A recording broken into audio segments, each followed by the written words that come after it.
Ibrahima Mbaye maa nekk président association Aar Lac Rose.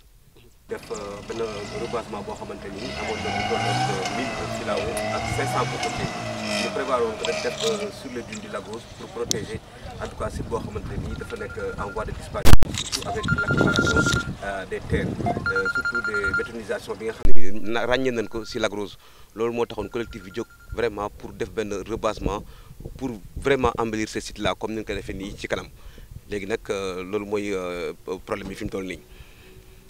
loolu nag bi mu amee après ñu defoon procédure administrative yëpp bind maire bind sous-préfet bind le commandant de la gendarmerie ak tous les notables des villages environnants mais malheureusement à notre grande surprise sous-préfet bi jox nu benn notification comme quoi que fi nu bëgg a def suñu reboisement bi dafa am 3 titres fonciers alors loolu nag moo nu jaaxal étonné nañu ñu xëy gis mu def yëpp ay gendarme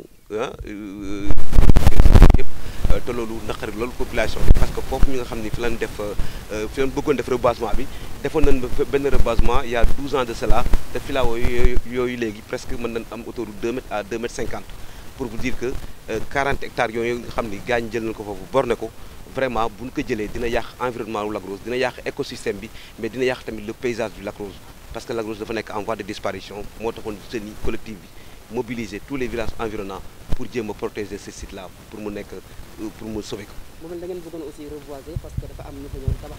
voilà parce que yàgg nañ di dem foofu di xeex ak gars yi nga xam ne tey jii ñooy jàpp naan dañuy jàpp ay terre foofu pour que ñu mën ko jaay après te tabax yooyu ñun def nañ fay intervention ak DSCOS ak waa Eaux et Forêts avec la gendarmerie mais teewul gars yi di continuer donc ñu jàpp ni meilleure solution mooy ñu def fa reboisement bu pertinente boo xamante ne tey jii y avait toutes les organisations environnementales yi ñun si jàppale Océanium ay brigade vert primal ñoom ñëpp joxoon nañu ay garab ay filao ay cocotiers pour ñu reboiser ko foofu sur ce site là pour mën a xeex ak tabax yi nga xam ne tey jii mooy envahir le Lac Rose.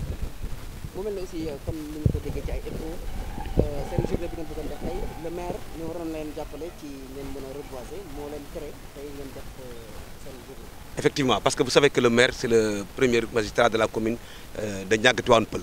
Donc toutes les responsabilités, ça lui revient. Parce que tey jii bu fekkee ni da nga gérer benn commune boo xamante ni dafa am benn ressource bu toll ni naturel bu toll ni le Lac Rose te amul benn embellissement boo xamante ni mës nañu ko si def xanaa duñu wax un pôle boo xamante ni xamuñu kañ la ak fan la et je me dis que même si y avait pas le pôle Lac Rose nan la si état di taxawee.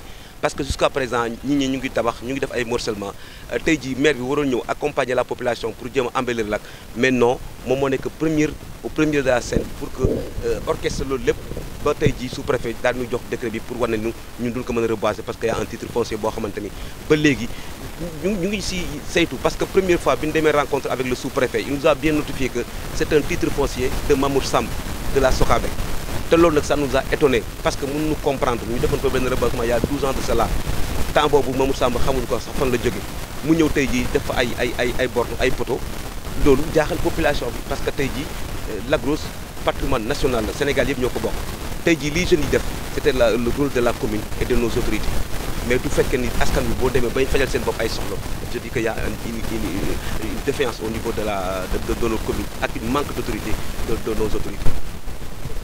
Samba Diouf, le secrétaire général du mouvement Aar Lac Rose. Voilà l'objectif de votre rencontre. Bon, aujourd'hui, on a vraiment un cœur meurtri parce que au moment où nous parlons, nous devons être au niveau des dînes pour la journée du reboisement. Mais vu la notification du préfet interdisant toute activité de reboisement, nous ne pouvons faire que plier de sa décision pour preuve de responsabilité, de citoyenneté et de maturité aussi en tant que dirigeant du mouvement. Nous dénonçons fermement l'attitude de nos autorités municipales en commençant par le maire Maman Sokhna Diop et tous les notables des villages environnants Niaga Peulh et Bonebe. Ils ont un grand responsable dans cette situation. Au moment où la population se met sur les rues pour défendre leurs intérêts, nous disons où sont nos autorités. Pourquoi nous les avons élus aux surfaces directes, c'est pour qu'ils défendent nos intérêts, mais aujourd'hui, toute la population des villages environnants sont déçus de leur comportement et de leurs dirigeants. Et qu'est-ce qui motive l'interdiction de cette journée? Bon, le sous-préfet nous dit qu'il y a 3 titres fonciers au niveau des dînes. Et nous disons que c'est une forêt classée. nous n'avons jamais reçu une notification de déclassification et la population n'a jamais reçu une telle information. Donc, nous, en tant que responsables, en tant que citoyens au niveau des villages, on va porter le combat jusqu'au bout. On ne va pas se laisser faire. On va protéger le lac Rose parce que c'est le seul source de revenus au niveau des villages environnants. Nos villages n'ont plus de sang pour cultiver. Le transport est mort. Donc la seule source de revenus, c'est le lac Rose. Et quel que soit le prix, on va mettre nos vies pour le préserver. Et vous avez prévu donc de reboiser au niveau des dunes parce qu'il y avait des individus qui viennent construire, ce qui est un danger pour le lac Rose. Il y a une anarchie totale. Derrière nous, il y a des bâtiments aux alentours du lac Rose. Et le maire nous a notifié qu'il n'y a aucune autorisation pour toutes ces constructions-là. Donc pourquoi des gens investissent des millions alors qu'ils n'ont pas d'autorisation de construire? Nous, on dit que ça, c'est inadmissible. On ne peut pas concevoir ces choses-là.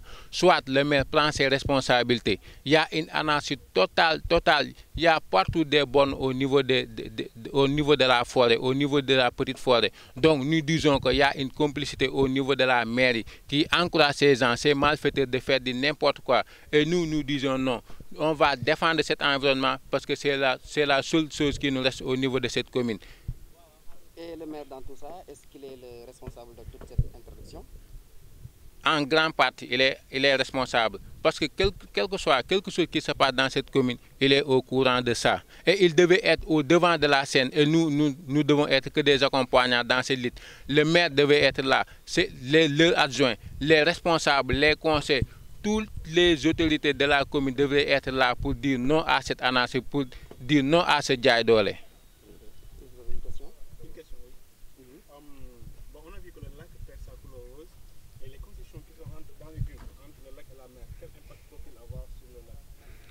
Bon, le lac perd presque un tiers de sa superficie. Si vous voyez bien derrière nous, il y a pratiquement le lac se tarisse de plus en plus.